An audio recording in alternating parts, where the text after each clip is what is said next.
Hello everybody, it's Rashawn Houston. I'm here in Houston, Texas. So this is Houston in Houston, the remix 2015. Most of you know why I call it that because a lot of you that were my friends on Facebook a couple years ago remember when I was here in Houston, Texas, and there were a lot of challenges going on. So I don't want to dwell on that as far as the details too much, because if you are interested in that information, I made a previous video on my newest YouTube channel that was called We Want You 2015 that kind of went into a little bit more detail about the entire Houston, Texas episode as it related to sobriety. So many of you saw the Huffington Post article in regards to my alcohol sobriety. I've been alcohol sober since May 31st of 2014.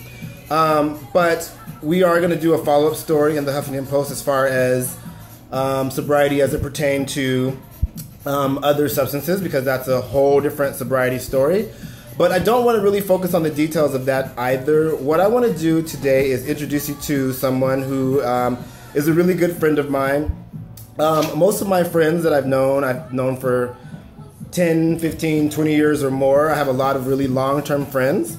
And I think that a lot of times in life we focus on how long we've known somebody. They're kind of grandfathered in, so we consider them such a good friend because they put up with us for so long. However, a lot of times some of your really good friends aren't going to be the people that you've known a long time, as well as they're not going to be people that are in your life on a daily basis, that you talk to every single day. Sometimes people, you know, I've always said the phrase season, reason, lifetime. Some people are friends for a season, some others for a reason, and others for a lifetime. And I think that it's always beautiful when you can find an angel on your shoulder. So I just wanted to introduce to you this person because when I was in Houston during that time, which was the lowest point of my life, I came here with a specific purpose in mind, and it wasn't anything that was well-intended. On behalf of myself, I had some very destructive tendencies during that time. And I had an agenda that wasn't very, the word I'm looking for, I guess, is I had an agenda that wasn't in my best interest for myself. And so that's what I was hell-bent on for pretty much the entire 2 months I was here. And then the last 2 weeks, there was a series of unfortunate events, is what I like to call it, including the series of unfortunate events that brought me here in the first place. And I realized that I wanted to make some changes. But during that time, I found myself in a very precarious situation. I was very fortunate to have met somebody who just basically, you know, took me in and helped me remove myself from a situation that was very toxic for me. And this was a person I just met during the time I was in Houston. Never an ulterior motive, never a hidden agenda, just was a person who, at the time, I wasn't very clear about what my challenges were because I was still very much in a mode of trying to blame and point fingers at everybody else and what they were doing that wasn't in their or my best interest, as opposed to just focusing on myself, which I'm in that zone now. It took me a while to get to that place to realize that I have to accept responsibility for all of my choices and the consequences that come along with them. And that's what's put me in a much better place because I became way more self-analytical than I wanted to be. But when you're in a state where you're not mentally healthy and you're not healthy because of the choice of substances that you're putting in your body, that's a very common thing for you to be in that much denial and dishonest with yourself and others about what you're really going through, but which makes it no excuse though. So I don't give myself an excuse, and I think other people should hold themselves accountable as well. Just because you're doing what you're doing to yourself, it's a very selfish thing. It does affect other people more than you think it does, as well as you still have to accept responsibility, and you can't blame a drug for your choices or your behavior because it's still ultimately what you wanted to do. All of that being said, I just wanted to introduce you all to the person who basically I credit with, you know, saving my life while I was here. It's a very strong statement. However, I feel that if I wouldn't have met this person, if they wouldn't have been generous enough to help me in so many ways, I would have ended up on the streets, literally in Houston, Texas, and that probably would have led me down a path that was even more self-destructive. You know, during that time, I do have to say, of course, I was constantly in touch with my mother. So shout out to Dorothy Jeans. aka Jeans for short. Also, I got to give a shout out to my former agent and manager, Alanda Goldie Hughes, who was a really great resource. And also, of course, my good Judy, Miss Cece Peniston. And I feel like I hate when I start naming names, so I'm always going to forget somebody. But, you know, Eve DeVorier was there during that time. My little sister, Dita Ritz. Gosh, I'm going to forget people. And if you were around during that time, you know who you are. And it was a very small group of people that I communicated with when I was here.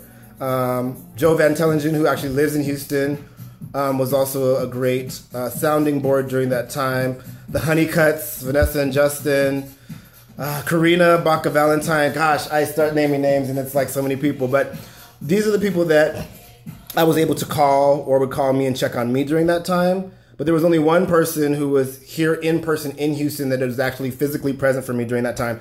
So I want to introduce you to this person. This was part of the reason, aside from the business purposes that I'm here for, I really needed to have that full circle moment to come back to Houston, to come to this house, to actually stay in the guest room, in the bed, where I spent some time just really making decisions. You know, because when I left Chicago during that time, I had a place there, fully furnished, clothes, everything established there. And I thought that I was walking away from it all. Like, I just wanted to leave, which is so cowardly. And I made the choices with the help of a good support person in person. Even though we weren't really talking about all of that, just being able to be here helped me make the choices that I needed to go back and face myself, because you can run, you can hide, but you can't run from yourself. There's, no matter where you go, there you are. So that's something that's never going to happen. So I said all of that for 7 minutes to say that I really just want to thank this person. Thank you is never enough. What can you really do? But I want all my Facebook friends and Instagram friends, or wherever this is going to be, YouTube, social media, to meet my really good friend here in Houston, Texas, Mr. Philip Wood. There he is. Hi, everybody. Yes. Did you want to say any other words besides hi? I think I would have to say that I watched a documentary once, and they were explaining how the heart radiates 5,000 times more energy than your brain, and you've just got to listen to it from other people to understand that when you meet a good person, you help them.